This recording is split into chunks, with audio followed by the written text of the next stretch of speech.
Pour retrouver le temps de jouer, découvrez Scénari Medfan, un an de scénario prêt à l'emploi.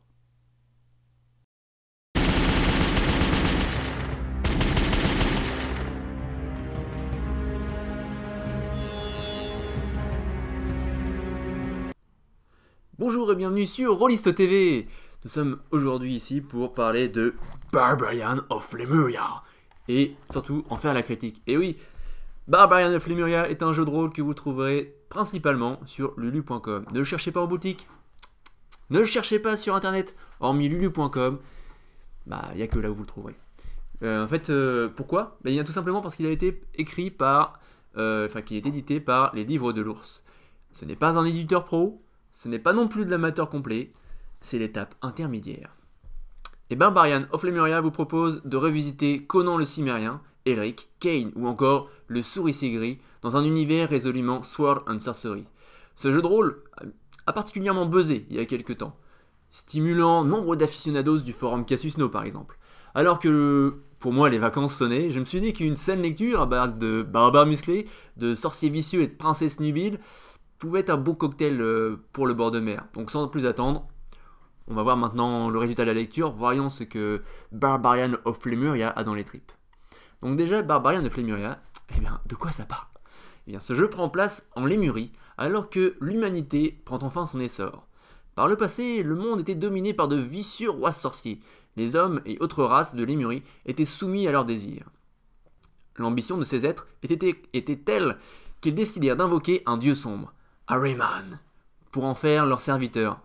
Bizarrement, si j'ose dire, même si le rituel réussit, le dieu sombre était un petit peu trop puissant et ne put pas trop être canalisé. Une guerre éclata, les cités des rois sorciers sont tombées sous la puissance du dieu maléfique. Et alors que la fin semblait inéluctable, les autres dieux de Lémurie décidèrent d'agir. Ils offrirent aux hommes une arme mystique, l'Oberlam, pour repousser les forces du mal. Après une lutte intense contre le dieu sombre, et après avoir repoussé le retour de la vengeance des rois sorciers, l'homme pouvait enfin souffler et se consacrer à son loisir préféré, la baston et l'aventure. Donc finalement, qu'est-ce qu'on joue dans Barbarian of Lemuria ? La première citation du premier chapitre introductif de Barbarian of Lemuria résume assez bien le rôle des PJ. C'était une ère de légende et d'aventure, un âge d'hommes indomptables et de femmes magnifiques, une époque où guerriers, nobles, sorciers et gladiateurs s'affrontaient sur la route sanglante qui les mènerait peut-être au trône de Lémurie. Et oui, en gros, les joueurs sont soit des gros baraqués aux grands muscles, soit des femmes plutôt sexy, et en tout cas des aventuriers prêts à risquer leur vie pour un trésor oublié au milieu de ruines dangereuses. D'ailleurs, ils en dépenseront probablement ensuite leur butin en boissons, en jeux, voire même en putain, voire tout en même temps. Dans Barbarian of Lemuria, si la création de personnages, les hommes sont privilégiés, il est possible d'incarner aussi bien des Ciri, qui sont des sortes d'hommes-oiseaux, et n'ont aucune référence à Apple, ou encore les hommes-singes que sont les Gornes. Donc, dans ce livre, qu'est-ce qu'on retrouve ? Dans les 118 pages format royal de Barbarian of Lemuria, et pour environ 16 €, le lecteur retrouvera tout le nécessaire pour créer son personnage, ainsi que le système de jeu sur environ 36 pages. Une bonne moitié de l'ouvrage étant consacrée au background et présentation de la Lémurie, de son histoire, le restant étant principalement consacré à 2 scénarios. A noter que dans les appendices donnés à la fin de l'ouvrage, outre la feuille de personnage, les parchemins du meneur sont proposés et ils sont ni plus ni moins que les volets intérieurs d'un éventuel écran de jeu. Bref, Barbarian of Lemuria s'attache à l'essentiel. De nombreux synopsis sont disséminés ça et là, un système léger est même proposé, la lecture est fluide et agréable. Et on notera que le jeu propose une présentation du JDR même assez simple et complète, ainsi que 2 scénarios qui, même s'ils ne sont pas assez didactiques à mon goût, notamment pour les meneurs débutants, c'est très bien, ça suffit entre guillemets, et ça fait un livre très inspirant pour se lancer dans le JDR. Donc vraiment, Barbarian of Lemuria avec combien de pages ? 118 pages, très exactement, ça fait quelque chose de plutôt sympa. Système de jeu maintenant.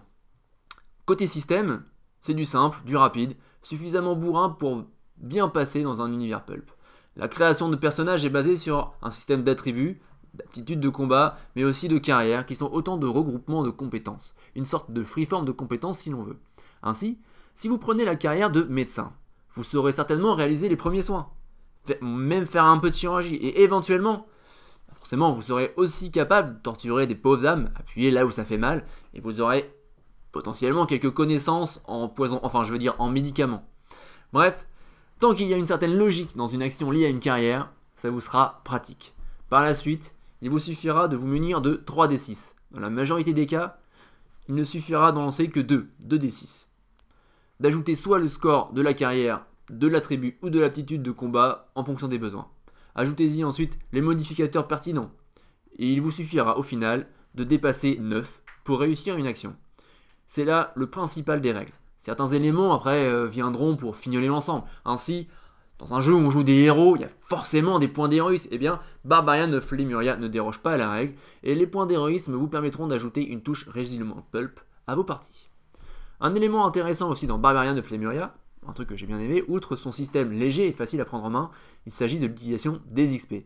Et oui, parce qu'une fois la mission finie, ne pensez pas que vos XP vont vous tomber tout seuls dans les mains. Et non, ici l'XP s'apparente plutôt à la gloire.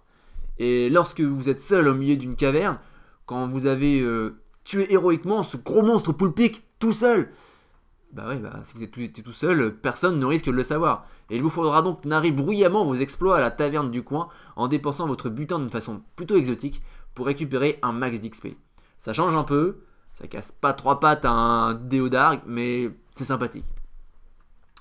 Du côté des plus et des moins maintenant, voyons plus précisément ce que j'ai bien aimé. Du côté des plus d'abord, comme livre de jeu de rôle à lire à la plage, nickel. C'est un petit livre de format plutôt sympa. Et voilà, déjà c'est pas mal. Pour se lancer, je pense aussi que ça peut le faire, même s'il y aura un peu de travail pour s'approprier l'univers. Mais bon, ça se lit bien, c'est pratique. Et pour 16 €, ça donne un petit jeu plutôt sympathique. Autre point que j'ai bien aimé, c'est le système de jeu et son explication. C'est fluide, c'est simple. Il y a des récapitulatifs assez réguliers au niveau des règles. L'autre élément sympa par rapport au système, ce sont les volets de MJ, finalement, disponibles en fin d'ouvrage, qui facilitent grandement les choses. Dernier point, enfin, last but not least, les synopsis, il y en a partout. Pratique pour se lancer dans l'écriture de quelques scénarios hauts en couleur, il y a de quoi faire dans Barbarian of Lemuria, et de nombreuses petites idées et pistes sont données pour que les personnages puissent devenir des légendes au travers d'aventures fantastiques. Maintenant, du côté des moins, les trucs que j'ai moins appréciés, que j'ai moins aimé dans ce livre, il n'y en a pas trop, j'ai pas beaucoup de choses à critiquer. Le format et le côté semi-pro, puisque c'est pas distribué en boutique, correspond à une certaine volonté des traducteurs, et au final, ça passe plutôt bien. Le résultat est d'une qualité quand même, faut dire, assez certaine. On comprend mieux pourquoi d'ailleurs ce jeu a buzzé il y a quelques temps. Il y a quand même quelques éléments qui m'ont un peu titillé. Je dirais que un peu plus de précision sur le background aurait pu être pas mal. Alors globalement, pour un petit JDR de 120 pages, vous avez les réponses à tout le background que vous vous posez, globalement, parce qu'on n'a pas non plus tout détaillé. Mais c'est suffisant pour se faire une bonne idée. Il manque cependant quelques pans d'histoire. Par exemple, la bataille décisive du dieu sombre contre les hommes. Eh oui. Mais qu'est devenu ce dieu sombre? Qu'est devenu Ahriman? A-t-il été envoyé sur son plan? Est-il mort comme une grosse merde? Ou est-ce que finalement il est ressuscité après? On ne sait pas. Qu'a-t-il créé aussi pendant son règne? Y a-t-il des séquelles, des ruines, des horreurs oubliées, des trucs un peu fourbes qui stagnent encore en Lémurie, des signes de ce dieu sombre? Et pareil, avec le règne des rois sorciers. Un peu plus de détails sur les grands méchants en fait aurait été bien. Bref, on suppose que les portes sont restées ouvertes volontairement pour que les joueurs fassent leur tambouille, mais j'aurais apprécié plus de détails sur certains points, histoire par exemple de ne pas avoir une page toute blanche et inutile à la fin de l'ouvrage. Deuxième point, que je trouve que c'est dommage, c'est lié à la redondance de certains éléments dans le livre. On sait que quand on a affaire à un petit ouvrage, que le contenu va être succinct, et on peut supposer qu'il aille à l'essentiel. Ce qui est dommage ici, c'est la redondance de certains paragraphes. Les inspirations sont présentées 2 fois, et n'apportent rien de plus. Certains points de règle sont développés 2 fois, c'est dommage. Je pense que la place perdue aurait pu être optimisée pour autre chose.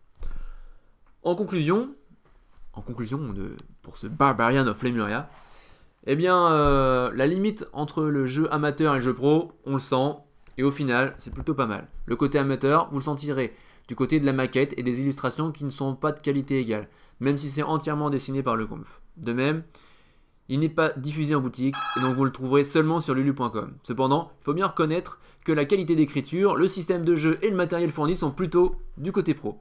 Il en résulte un jeu très facile à lire et à prendre en main, de quoi faire des one-shots sans prise de tête autant que des campagnes. La seule difficulté, au vu du format, c'est qu'il y aura tout de même un minimum de travail à faire par le MJ pour s'approprier complètement l'univers, mais rien d'insurmontable. Un très bon JDR au final, à déguster sans modération pour ceux qui auraient envie de la jouer pulp et décontracte. Moi je mettrais une bonne note quand même, un bon 16 sur 20 pour Barbarian of Lemuria. Voilà, c'est ainsi que s'achève la critique de Barbarian of Lemuria. Je vous dis à très bientôt sur Rollis TV pour d'autres critiques. Au revoir.